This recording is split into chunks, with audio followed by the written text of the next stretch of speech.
But Yeah. on I have a theory about Malcolm X's murder though. Like Okay. I definitely think he was murdered for his rhetoric, you know, here in the United States about, you know, black Americans and things like that. I'm not buying the Nation of Islam stuff. I'm Yeah. sure him Yeah. and, you know, Elijah Muhammad had their beefs and all that, but I don't think it was that.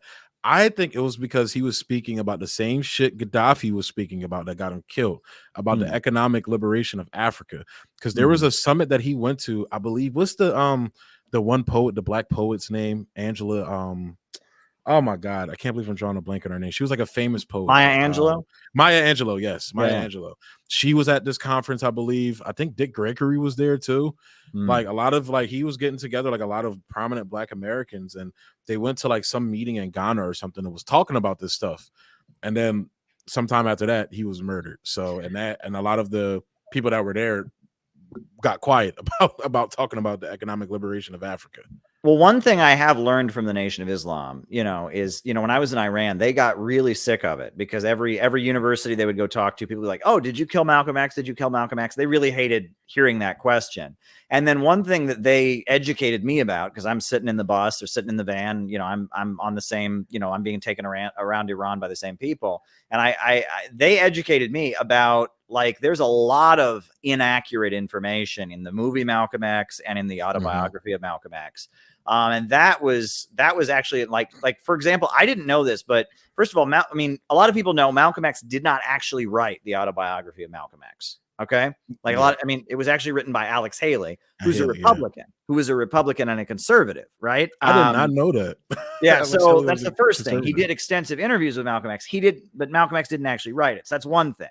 Second thing is that the book was edited by a Trotskyite named Harvey Braverman. Makes sense. A Jewish American Trotskyist, edited the book. But then it gets even better. So then after Harvey Braverman edited it, he took it to a mainstream publisher. The publisher then took it to the FBI and basically said to the FBI, like, we can publish this, right? And the FBI went through it and removed 4 chapters from it.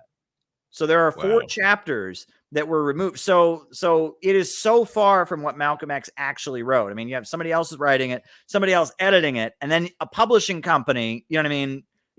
Then going to the FBI and then the FBI redacting it. That book has very little. I'm sure it is roughly the life story, but a lot of things are changed. One of the things that they show in the movie that is completely inaccurate is there's this whole thing about how Malcolm X, he doesn't want to do, what they call it, salat in Islam, where you do the praying, the thing is, the Nation of Islam doesn't do that. That's like, they've never done that. The Nation of Islam does not do that. They pray like Christians do. They just fold their hands, right? And that's why a And lot aren't of they more like they're more, because I've heard I think Farrakhan talked about this, or more one of the newer guys, his name is Rizza Islam. I think he's one of like the newer faces they've been putting out there. They were talking about how like they basically used to go after the Nation of Islam for like some of the same things they go after like regular Islam, about the treatment of women and everything. And the Nation of Islam was like, we don't do a lot of the things that our brothers and sisters do over there. Because I think I want to say it was Farrakhan. He made a joke because he was like, could you imagine telling a black woman to walk 5 paces behind you or something like that?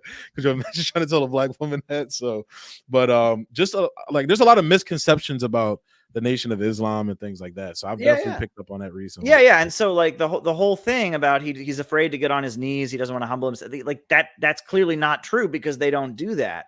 The other thing is, like, in the biography, they make a big deal that he met white Muslims in Mecca, in the Hajj, and that like changed him or something like that. There's a photograph of Malcolm X in Saudi Arabia in like 1953, sent by the Nation of Islam to a global Muslim conference, standing next to a white Muslim.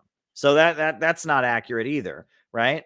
The other thing they don't talk about is apparently his sister joined the Nation of Islam before he did, right? And that he didn't, like, he did join in prison, but his sister had been recruited. And his sister was like visiting him and saying, I just joined the Nation of Islam. It's a great group. And then like his sister is the one who like directed him toward the prison chaplains and stuff. And so there's a lot of things in the film that are not accurate. So, and the other thing, and this is pretty wild, and this will get me some hate from some socialists, but the autobiography of Malcolm X, on which the film is based, was not actually written by Malcolm X. The books that are written by Malcolm X are very hard to find, because who owns them? Pathfinder Press, which is run by the Socialist Workers Party, the Trotskyites. They own them. They bought the rights from Betty Shabazz, and they're very expensive. You know, the book will be like less than 100 pages and it'll cost like $35-$40, right?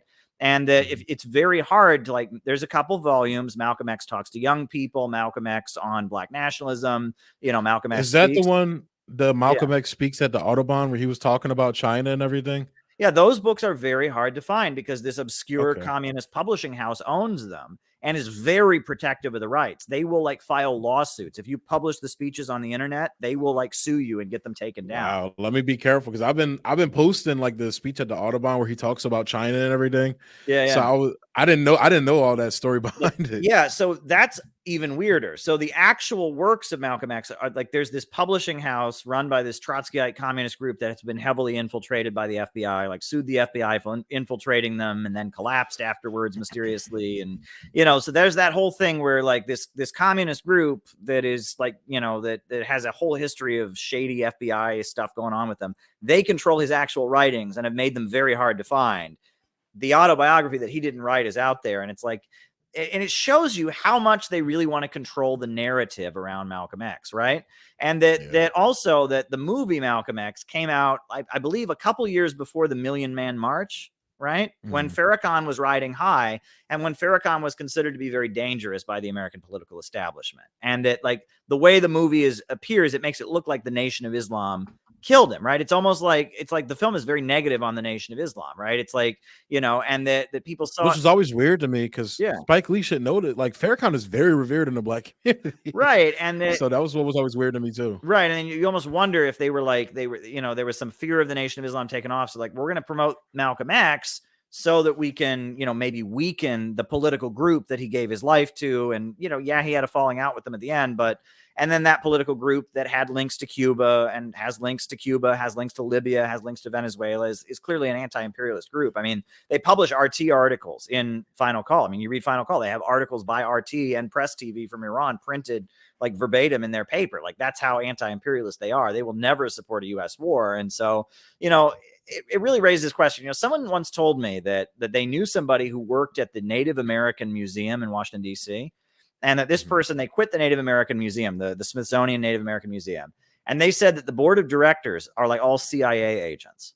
And I was like, what? Like, why are the CIA running a Native American museum of all things? But think about it, right?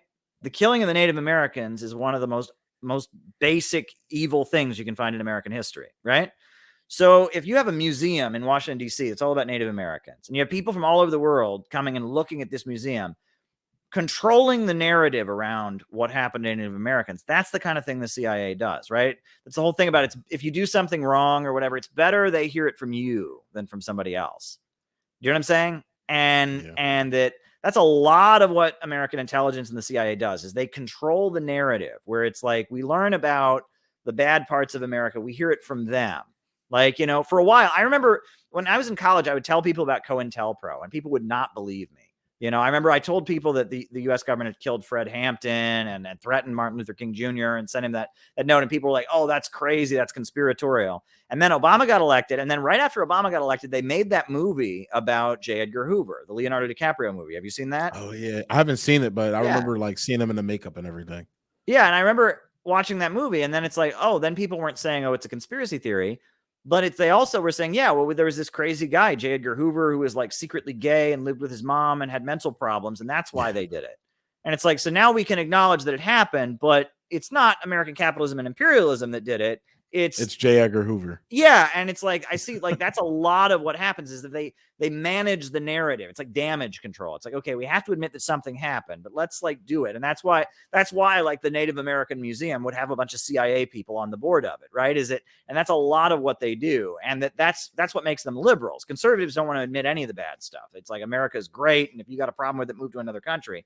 But liberals are like, well, let's talk about what happened. Let's acknowledge the bad, and let's kind of frame it in a way that serves our agenda. And that's what I'm convinced the woke thing is about, right? That they realize that the USA, in order for the USA to wage war with Russia because they say Putin's homophobic, they have to have the high ground. And so for America, I see them try to make connections between, like, so I've had a friend of mine who's been on my show, like, he he talks about how like basically the reason why you see a lot of like right wingers in America talking about they like Putin is because Putin and Russia is somehow this bastion of like white supremacy and like white. Yeah. Yeah, like I've been hearing a lot of this, and I'm like, how can you say that when he's out here giving speeches talking about how the West has been colonizing Africa and all these other countries for years? Like like Putin has been talking about this shit. I'm like, yo, I'm so a white man understands this shit, and he happens Yeah. to be a leader of a country